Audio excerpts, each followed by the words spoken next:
사무엘상 12장 1절. 난 사무엘을 가장 좋아합니다.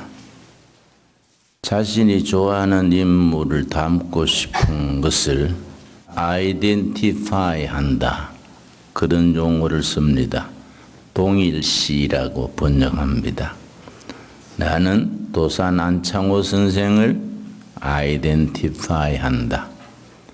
나는 김구 선생을 아이덴티파이 한다. 김구 같은 인물이 되고 싶다. 그럴 때 그렇게 사용합니다. 나는 성직자로서 성경의 많은 인물들 중에 사무엘을 아이덴티파이, 동일시합니다. 사무엘 같은 성직자가 됐으면 좋겠다. 저는 학창시절에 친구들, 친척들이 정치하라고 권했습니다. 정치적인 소질, 판단력, 추진력 이런 게 있다고 정치하라고 했는데 내가 예수님을 만나고 나서 성직자의 길을 선택했습니다. 내가 성직자인 이상 성경에서 성직자의 모습으로 가장 이상적인 인물이 저는 사무엘입니다. 사무엘은 이스라엘 역사의 전환기, 그걸 터닝 포인트라 그럽니다.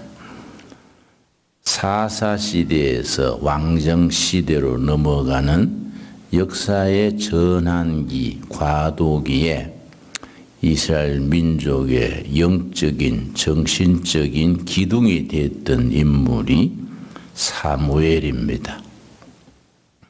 나는 사무엘을 세 가지 점에서 담고 싶습니다. 물론 그렇게 담지를 못하고 왔다 갔다 하면서 세월을 많이 낭비했습니다만 그러나 마음속에는 그 생각이 늘 자리 잡고 있어 왔습니다. 세 가지 점에서 사무엘 같은 성직자가 됐으면 좋겠다. 늘 그래 생각을 해왔습니다. 첫째가 사무엘상 12장 1절. 사무엘이 온 이스라엘에게 이르되 보라. 너희가 내게 한 말을 내가 다 듣고 너희 위에 왕을 세웠더니 사무엘의 고별 연설입니다. 백발이 성성한 사무엘이 평생을 살아온 삶의 무게를 지고 은퇴하는 자리에서 말합니다. 2절. 이제 왕이 너희 앞에 출입하느니라. 사무엘이 세웠던 왕, 사울왕입니다. 사울왕. 사울왕도 그 자리에 나와 있습니다. 보라, 나는 늙어 머리가 휘어졌고 백발이 성성한 노인 사무엘이 자기 나이의 무게를 안고 지금 말합니다. 내 아들들도 너희와 함께 있느니라. 내가 어려서부터 오늘까지 너희 앞에 출입하였거니와. 사무엘이 하나님의 성전에 바쳐진 것은 엘리 대제사장이 제사장으로 있을 때에 시동으로 아마 12서너 되었을 때에 성전에 바쳐졌습니다. 12서너 백발이 될 때까지 한결같이 하나님의 일꾼으로 영적 지도자로 살아왔습니다. 3절이 요점입니다. 내가 여기 있나니 여호와 앞과 그의 기름 부음을 받은 자 앞에서 내게 대하여 증언하라. 내가 누구의 소를 빼앗았느냐? 요즘 말로 착취를 했느냐? 누구의 나귀를 빼앗았느냐? 누구를 속였느냐? 사기를 쳤느냐? 부정을 했느냐? 누구를 압제하였느냐? 권력 남용을 하였느냐 그런 뜻이지요. 내 눈을 흐리게 하는 뇌물을 누구의 손에서 받았느냐. 그리하였으면 내가 그것을 너희에게 갚으리라.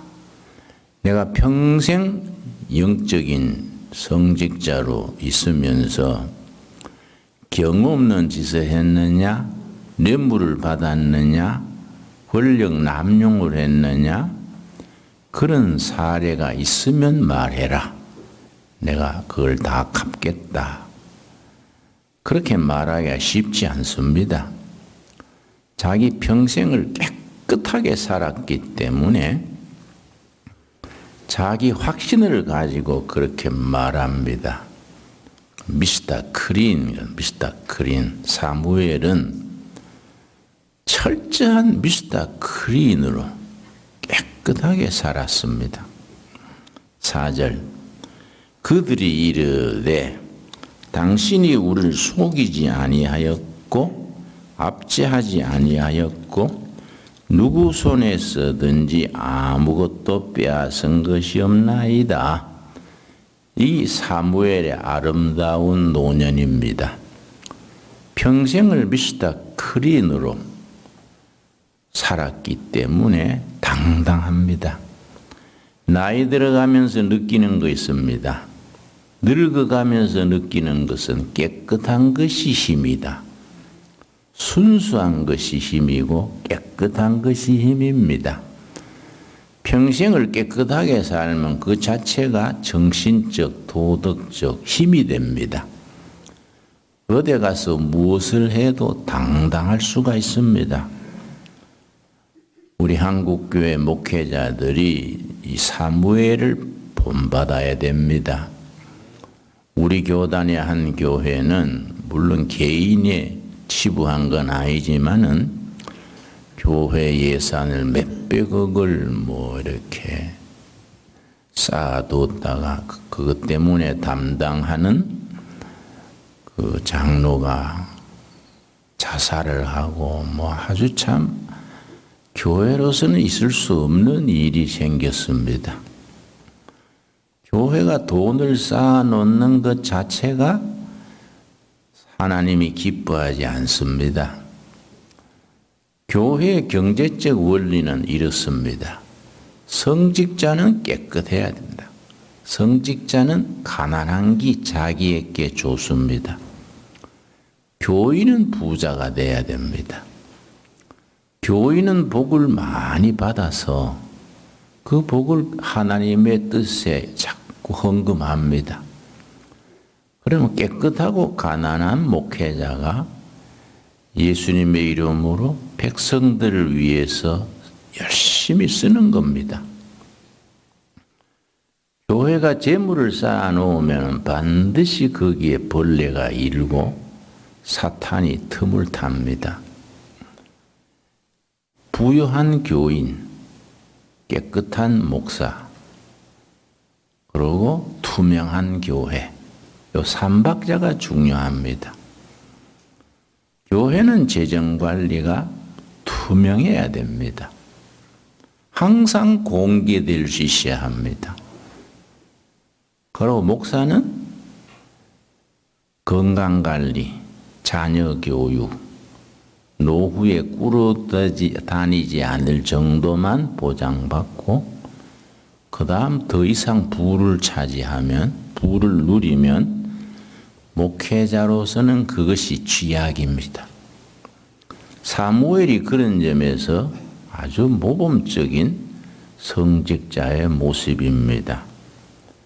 평생을 미스터 클린으로 살고 나서 은퇴하는 자리에 사울왕도 거기 있고 자녀들도 거기 있고 백성들 앞에서 내가 평생에 경우 없는 짓을 했느냐, 뇌물을 받았느냐, 고난 남용을 했느냐, 누구 압제를 하였느냐, 그런 게 있으면 말해보라. 내가 다 갚겠다.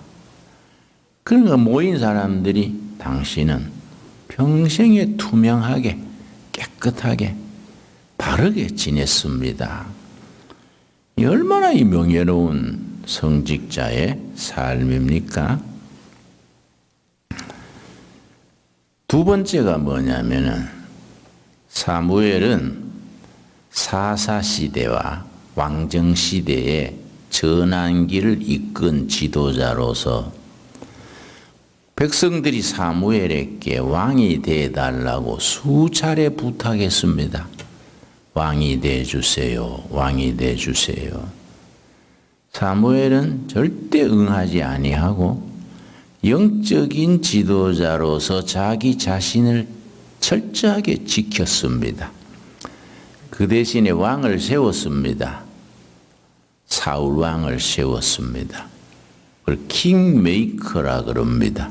그런데 사울 왕이 변질돼 버렸습니다.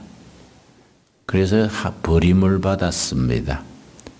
대신에 세운 왕이 다윗입니다. 다윗. 사무엘은 역사의 전환기에 두 명의 왕을 세워서 한 사람은 실패하고 한 사람은 성공했습니다. 사무엘 상하에 네 인물이 등장합니다. 사무엘서의 주인공은 네 사람입니다. 엘리 대제사장, 사무엘 선지, 사울 왕, 다윗 왕. 네 명 중에 두 사람은 성공한 인물이고 두 사람은 실패한 인물입니다. 우리 사무엘서를 읽으면서 그런 부분을 읽을 수 있어야 됩니다. 성경의 줄과 줄, 글과 글 뒤에 있는 맥을 읽을 수 있어야 성경이 영적으로 다가옵니다. 사무엘서의 네 인물 중에 엘리 대제사장과 사울 왕은 실패로 끝났고 사무엘 선지와 다윗 왕은 성공적인 삶을 살았습니다. 중요한 초점은 뭐이냐? 왜 두 사람은 실패했고 왜 두 사람은 성공했는가? 거기 요점입니다. 그 이유를 성경을 통해서 깨달아서 우리들의 생활에 적용해요. 적용. 저는 성경 공부를 하거나 설교할 때에 설교하는 기준이 5가지입니다. 설교학에서는 성경 본문을 가지고 준비하고 설교 마칠 때까지 전 과정, 영어로 프로세스, 그 과정을 인벤토리 그럽니다. 인벤토리. 나는 이번 주에 무슨 본문으로 어떻게 설교하겠다. 그 준비하는 과정 전체를 인벤토리라 하는데 나는 30살부터 설교하기 시작했습니다. 그래서 지금까지 80까지 설교를 하는데 그 과정에서 설교할 때에 5가지 기준을 정합니다. 첫째, 쉽게 한다. 쉽게. 노인도 어린아이도 알아들을 수 있도록 쉽게 한다. 쉬워야 됩니다. 어렵게 하는 사람들은 자신이 그만큼 소화하지를 못했다는 얘기가 됩니다. 둘째, 즐겁게 한다. 설교하는 사람도 즐겁고 듣는 사람도 즐거워야 된다. 지루하고 따분하고 잠 오고 짜증나면 이건 좋지 않습니다. 목사가 짓는 죄 중에 첫 번째 죄가 교인을 지루하게 하는 죄, 그 말합니다. 나중에 짜증나서 가져갔던 헌금도 안 내고 가져가 버립니다. 에이, 가다가 오뎅 사 먹고 말자. 열나는 거예요. 햇말 또 하고 또 하고. 예배 드릴 때마다 헌금 내라 하고. 이러면 그건 짜증나지요. 세 번째가 뭐냐면은 쉽고 즐겁기만 하고 깊이가 없으면 만담 수준이지요. 깊이가 있어야 됩니다. 성경을 깊이 있게 하려면 3가지가 있어야 됩니다. 본인이 사색이 깊어야 합니다. 말씀에 대한 묵상에 깊어야 됩니다. 둘째는 본문 성경을 뒷받침할 수 있는 폭넓은 독서 세계가 있어야 됩니다. 그걸 요즘 흔히 하는 말로 인문학적 기초가 있어야 됩니다. 세 번째는 자기 자신의 영적 체험의 세계가 있어야 합니다. 교회에서는 세상 얘기하자고 모인 게 아니지 않습니까? 다 은혜를 사모하라고 왔는데 그 은혜란 것이 자기 영적 은혜의 체험이 있는 사람이라야 다른 사람을 뜨겁게 합니다. 자기가 뜨거웠던 사람이라야 다른 사람을 뜨겁게 할 수 있습니다. 안 그렇습니까? 자기가 냉랭하게 머리에 공부만 꽉 들어있으면 딱딱해질 수밖에 없지요. 그런 걸 갖추는 사람들이 돼야 하는데 비단 설교만 아닙니다. 기업체의 회장, 가정의 아버지, 가정의 아버지가 애들 길들인다고 앉혀놓고 30분, 40분 훈계합니다. 야, 임마, 니는 그러면 안 돼, 저러면 안 돼. 만나면 만나놓고 꾸지람합니다. 걔들은 반드시 신경쇠약 걸립니다. 그런 애들은 사회 적응을 못합니다. 아버지한테 맨날 꾸지람 들은 애들은 자신감이 없어요. 반드시 정서적인 문제를 생깁니다. 애들은 격려해주고 박수 쳐주고 좋은 점을 북돋아줘야 애들이 길을 피우고 살지, 아버지한테 맨날 꾸지람만 들은 애들은 사회적으로 문제가 생깁니다. 깊이. 신앙의 세계는 깊이의 세계입니다. 영적으로 깊은 세계, 말씀의 깊은 세계, 기도의 깊은 세계로 들어갈 수 있어야 됩니다. 네 번째가 뭐냐면은 그 설교, 그 강의, 그것이 자기에게 적용될 수 있어야 됩니다. 적용, 삶의 적용. 그걸 어플리케이션, 삶에 적용할 수 있어야 됩니다. 그래서 어떤 설교가 좋은 설교냐면은 설교 듣고 나서 교인들이 나가면서 오늘은 꼭 나를 위해 한 말씀 같네. 그게 자기에게 적용입니다. 많은 교인 앞에 했는데 듣는 사람들 각자가 내 설교구나. 나를 위한 설교구나. 자기 자신에게 적용, 어플리케이션입니다. 그런데 설교 따로 교인들 생각 따로 놀면은 영적으로 산만해지고 교회 분위기가 흩어집니다. 집중하게 해야 되고 적용돼야 됩니다. 다섯 번째가 중요하지요. 다섯 번째. 설교 듣는 사람이 뭔가 변화가 일어날 수 있는 동기를 부여해야 됩니다. 변화. 내가 술을 끊어야지. 맞아. 내가 담배를 끊어야지. 내가 집에서 이거는 고쳐야겠다. 뭔가 변화가 있어요. 변화. 복음은 변화하는 능력입니다. 자신의 삶을 뭔가 회개하고 변화하겠다는 동기부여, 모티베이션, 이런 것들이 우리가 지도자, 목회자, 스피커들이 감당해야 될 몫입니다. 사무엘은 자기가 왕이 될 수 있었습니다. 자기 한계를 딱 지켰습니다. 항상 성직자의 분수를 지켰습니다. 그 대신에 왕을 세우는 킹메이커가 돼서 지도했습니다. 한 사람은 실패하고 한 사람은 성공했습니다. 사울은 실패하고 둘 다 사무엘이 안수해서 세웠는데 사울은 실패하고 다윗은 성공했습니다. 자, 그래서 세 번째 사무엘에게서 우리가 본받아야 될 세 번째입니다. 사무엘상 19장입니다. 19장 18절 말씀.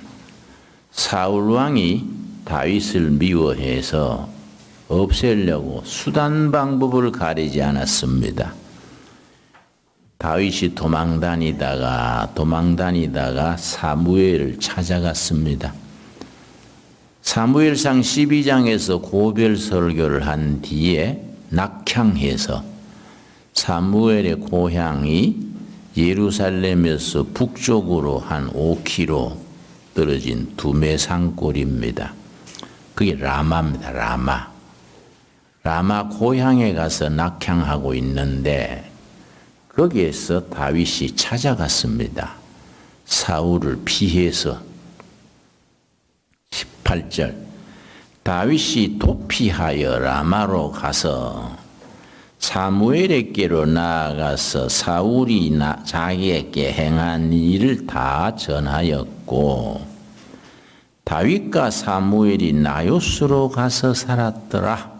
나요트 곡에 줄을 칩시다. 굉장히 중요한다는데 우리 교회에서 소홀히 합니다. 엄청 중요합니다. 나요트. 영어 원 발음은 나이요트, 히브리 말로 나이요트. 공동체입니다. 공동체. 더불어 함께 살아가는 공동체가 나이요트입니다. 히브리 말로 공동체. 근데 라마에 있는 사무엘의 공동체 나이요트이기 때문에 라마 나요트 이렇게 부릅니다. 여기 핵심입니다. 핵심. 19절. 어떤 사람이 사울에게 이르되 다윗이 라마 나요스에 있더이다 하매 사울 왕이 다윗을 잡으려고 특공대를 풀어서 뒤지고 보상금을 걸었습니다. 다윗의 행방을 알리는 자는 금 100냥을 준다 이런 식으로. 그러니까 누가 다윗이 라마 나요스로 들어가는 걸 보고 신고를 했습니다.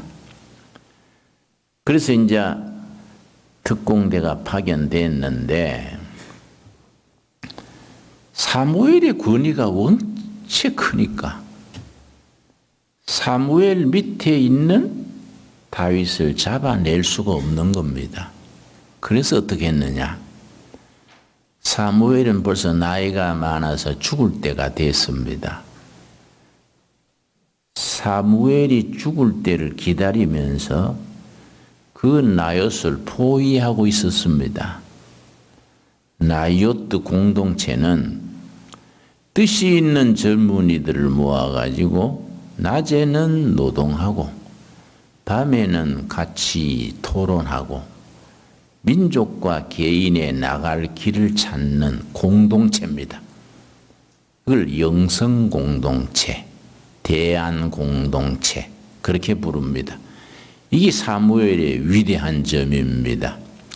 백발이 성성한 나이에 낙향해서 고향에서 낚시질이나 하고 손자들 재롱이나 보고 그럴 나이에 기껏해야 친구들하고 바둑이나 뜨고 이럴 나이에 사무엘은 그래 살지 않고 고향에 가가지고 공동체를 세웠습니다. 나이요트. 뜻있는 젊은이들 모아가지고 낮에는 노동 같이 하고 저녁에는 나라에 나갈 길 하나님의 뜻을 묻고 같이 기도하고 그런 영성 공동체를 세웠습니다. 그게 라마 나요시입니다. 그 다윗이 도망해서 사무엘을 찾아가니까 라마 나요스의 일원으로 받아줬습니다. 라마 나요트 공동체에 입회할 때 그때 했던 의식이 있습니다. 이 역사가 흐르면서 세례. 그게 세례로 발전했습니다. 나이옷 공동체 받아들이는 입단식입니다. 그 신약에 가서 세례로 또 나이옷 공동체에서 유월절 이런 명절이 되면은 서로 와인을 포도주를 마시면서 공동체 의식을 집행했습니다. 이게 나중에 성찬 예식으로 발전합니다. 그것만 전문적으로 연구해서 발표했는 논문이 있습니다. 그래서 사무엘의 라마 공동체의 이 영향력은 막강합니다. 거기에 모였던 사람들 중에 두 가지 사람이 태어났습니다. 정치적으로, 영적으로. 영적인 운동은 나중에 그 운동에서 선지자 운동이 일어났습니다. 그래서 사무엘을 첫 번째 선지자로 부릅니다. 그런 말 들었지요? 사무엘은 마지막 사사고 첫 선지자입니다. 라마 나요스의 인맥이 나중에 선지자 운동으로 뻗어갑니다. 또 한쪽은 메시아적인 정치입니다. 그걸 메시아닉 폴리틱스라 그러는데 메시아적 정치는 뭐이냐? 왕으로서 국가 경영의 하나님의 뜻을 실천하는 것을 메시아적 정치라 그럽니다. 그 인맥이 다윗, 솔로몬, 느헤미야 쭉 내려갑니다. 라마 나요스에서 두 가지 중요한 인맥이 시작이 이루어집니다. 참 중요한 점이지요. 그런데 사무엘이 죽었습니다. 밖에는 지금 사울이 보낸 감시원들이 기다리고 있습니다. 사울만 죽으면 다윗을 잡아내서 처형한다. 근데 사무엘을 모시고 있으니까 제일 먼저 알지 않습니까? 사무엘이 숨 거두자 말자 밖에서 알기 전에 다윗이 도망을 쳤습니다. 22장 사무엘상 22장 1절 그러므로 중간에 생략하고 사무엘이 죽었으므로 그렇게 이해하면 됩니다. 다윗이 그곳을 떠나 라마 나요스를 떠나는 겁니다. 탈출했을 수도 있고 피신했을 수도 있고 그곳을 떠나 아들람 굴로 도망하매 그의 형제와 아버지의 온 집이 듣고 그리로 내려가서 그에게 이르렀고 아들람 굴이라는 이스라엘의 변방지대 아주 황량한 사막입니다. 그건 불뱀이 있고 정갈이 있고 마실 물은 없고 양식도 구하기 어려운 그 변방으로 가서 아들람 굴에 숨었습니다. 2절 환난당한 모든 자와 빚진 모든 자와 마음이 원통한 자가 다 그에게로 모였고 그는 그들의 우두머리가 되었는데 그와 함께한 자가 400명 가량이었더라. 다윗이 아들람 굴에 숨어 있다는 소문이 입에서 입으로 그걸 유비통신 그러죠? 입에서 입으로 퍼집니다. 다윗이 아들람 굴에 있대. 그러니까 전국에서 사람들이 모여드는데 어떤 사람이 모여들었느냐? 안정되게 잘 사는 사람들이 올 일이 없지요. 환난당한 자, 빚진 자, 원통한 일 당한 자, 요즘식으로 말하면 부도난 자, 해고된 자, 뜻은 있는데 펼길이 없는 자. 몇 명 모였다 그랬습니까? 400명. 여기 중요합니다. 아들람 굴에 부도난 자, 해고당한 자, 길이 열리지 않는 자, 능력은 있는데 펼 수 있는 길이 없는 자들이 다윗 문나에 400명이 모였습니다. 아들람 굴에 숨어서 살면서 그들이 하나님을 모시고 뜻을 길렀습니다. 아들남 출신들이 위대한 다윗 왕국을 건설했습니다. 나중 다윗 왕국의 군사대장, 대제사장, 각급 참모 전부 아들남굴 출신들입니다. 그 사람들이 다윗 왕국을 건설했습니다. 이게 아주 굉장히 중요합니다. 요즘 우리 한국교회가 우리 시대의 아들남굴과 같은 그런 비전, 그런 사역을 감당해야 되는데 그런 역할을 우리가 못하고 있습니다. 커져서 교회를 잘 져놓고 속에서 갈등을 합니다. 분쟁을 하고 다툼을 하고 비본질적인데 교회 에너지를 다 소비해버립니다. 그런데 다윗의 아들남굴에 모였던 사람들은 최악의 상태에서 위대한 다윗 왕국을 건설하는 내공, 영역을 길렀습니다. 그들이 아들남굴에서 어떻게 살았는지에 대해서 시편 57편의 내용이 나옵니다. 시편 57편이 아들남굴에서 다윗이 쓴 시가, 노래가 시편 57편입니다. 시편 57편이 다윗이 아들남굴의 동지들 400명이 아들남굴에서 뭘 고민하고 뭘 대화하고 뭘 기도했는지를 거기 적고 있습니다. 57편, 57 그러고 옆에 글자가 있지요. 괄호 안에 글자가 있습니다. 다윗의 믹담시, 시조의 격이 있지요. 뭐 4사조, 뭐 4삼조, 시 형식이 믹담시입니다. 인도자를 따라 알다스에세 맞춘 노래.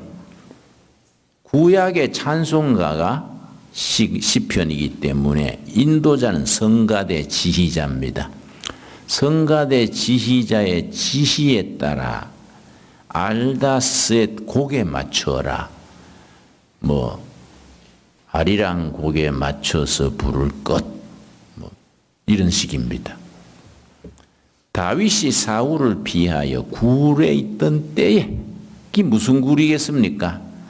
아들람 굴에 숨어서 그 400명이 함께 부르고 함께 기도하고 함께 꿈꿨던 내용이 시편 57편입니다. 시편 57편 같은 그런 배경을 알고 읽으면 위대한 정신이 나옵니다.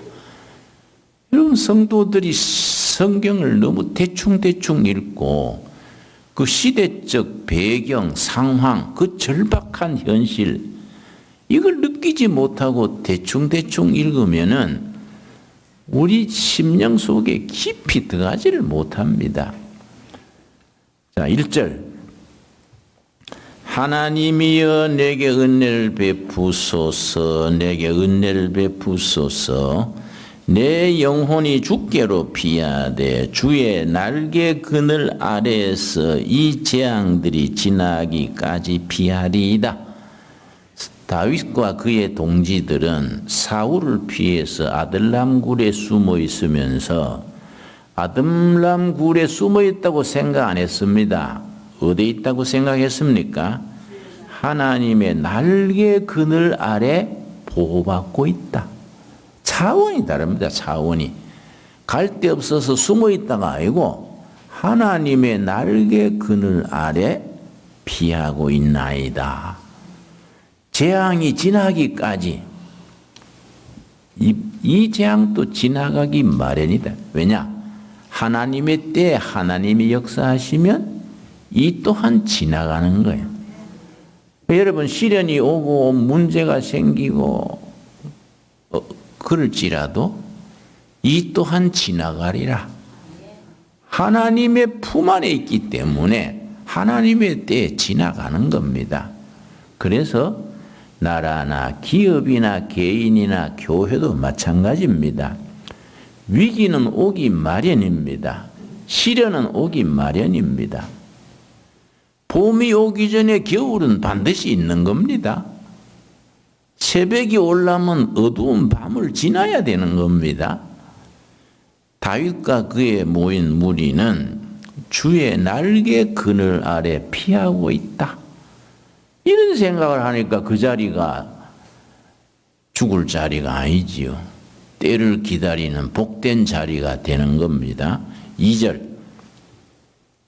내가 지존하신 하나님께 부르짖으며 곧 나를 위하여 모든 것을 이루시는 하나님께로다. 다윗은 사울을 상대하지 않았습니다. 누구 상대했습니까? 하나님 상대. 다윗은 무시해 버렸어요. 하나님이 우리를 통해서 하나님의 일을 이루신다. 다윗은 무시해 버리고 사울은 무시해 버리고 하나님이 나와 우리 동지들을 통해서 이 시대에 필요한 하나님의 일을 이루시는 거이다. 이런 차원이 다르잖아요. 고생을 해도 배가 고파도 힘들어도 하나님이 우리를 통해서 하나님의 일을 이 시대에 이루시는 거다. 그러면요, 배는 고파도 마음은 풍부해지는 겁니다. 긍지가 생기는 거이지요. 자, 세 번째 9절 말씀 9절. 주여 내가 만민 중에서 주께 감사하오며 뭇 나라 중에서 주를 찬송하리이다. 그 아들람 굴 그 후미진 굴에 엎드려 가지고 감사와 찬송입니다. 감사와 찬송. 한 25년 전에 우리가 성지순례를 한 100명 같이 갔는데 성지순례 가기 전에 예루살렘에 있는 한국인 선교사 신학교 후배에게 아들람 굴을 찾아놔라. 우리가 거기에 참배하고 싶다. 그랬더니 아들람 굴이 관광 코스에도 빠져 있고 자료도 없고 어딘지 모르겠습니다. 그래서 걸택이 있나? 이스라엘 역사에 아들람 굴이 얼마나 중요한데 거기 못 찾냐? 예산 아끼지 말고 무조건 찾아라. 그랬더니 출발하기 전날 찾았습니다. 연락이 왔어요. 그래서 우리가 간판을 써서 갔습니다. 예루살렘 둘의 마을 딱 써가지고 간판을 들고 갔어요. 가서 이제 그 현장에 걸었는데 왜 찾기 어려웠냐면 입구가 사람 한 명 겨우 들어가는데 거기에 이런 나무가 가로막아 있는 거예요. 그 나무가 서가지고 굴을 막고 있으니까 그 굴이 있는 줄 몰라요. 거기에 그냥 산짐승만 드나들어가지고 굴 안에 무슨 짐승들 자취만 있어요. 이거만한 굴이 하나 있고 또 가느다란 길을 기어가니까 이만한 굴이 하나 더 있어요. 이만한 굴 2개가 붙어 있어요. 중간에 이제 조그마한 기어서 가는 길이 있고 거기 아들람 굴이요.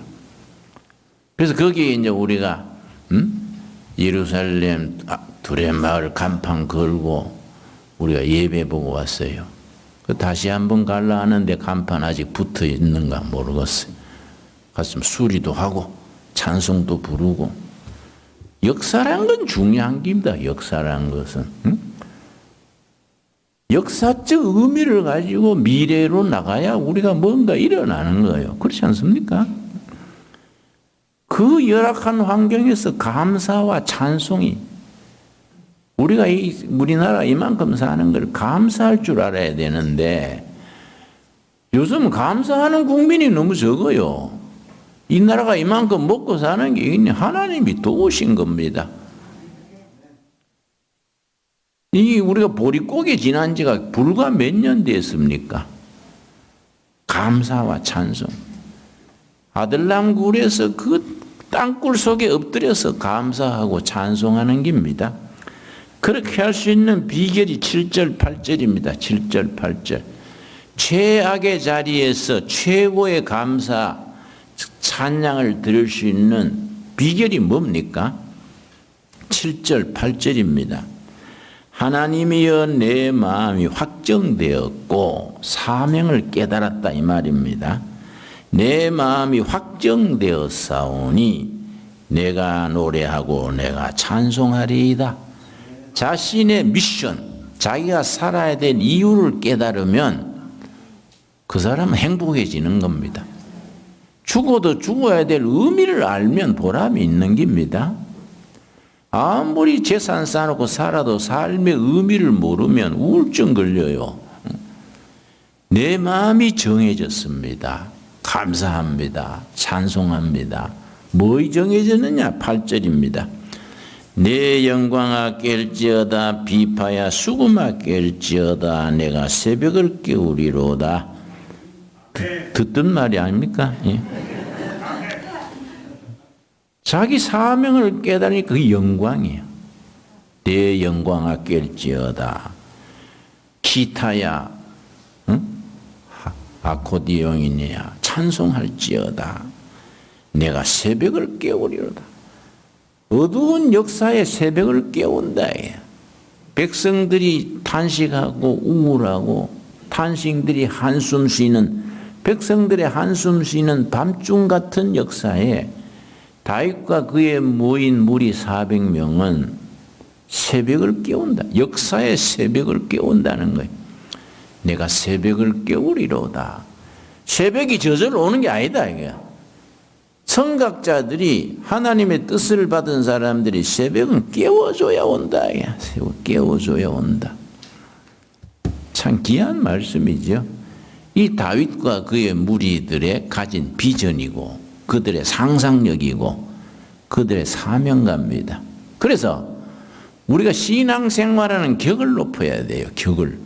신앙생활의 목표가 고상해야 됩니다. 응? 그냥 교회 우리끼리 모여가지고 별것 아닌 걸 아멘 아멘 하고 뭐 자꾸 뭐 다투고 뭐 얼마나 그 유치합니까 여러분. 우리가 뭐 섬기는 교회가 아들남굴이라 생각하고 비파야 수구만 노래해라. 새벽을 깨우겠다. 이런 기백, 이런 비전, 이런 포부가 하나님의 사람들이 가져야 합니다. 우리 기도하겠습니다. 하나님 감사합니다. 우리 10일 금식 44기 60명의 동지들 10일간 물만 마시며 은혜 중에 지났습니다. 어째 우리 힘으로 지났겠습니까? 성령께서 우리의 은혜의 두루마리로 품어주신 줄 믿습니다.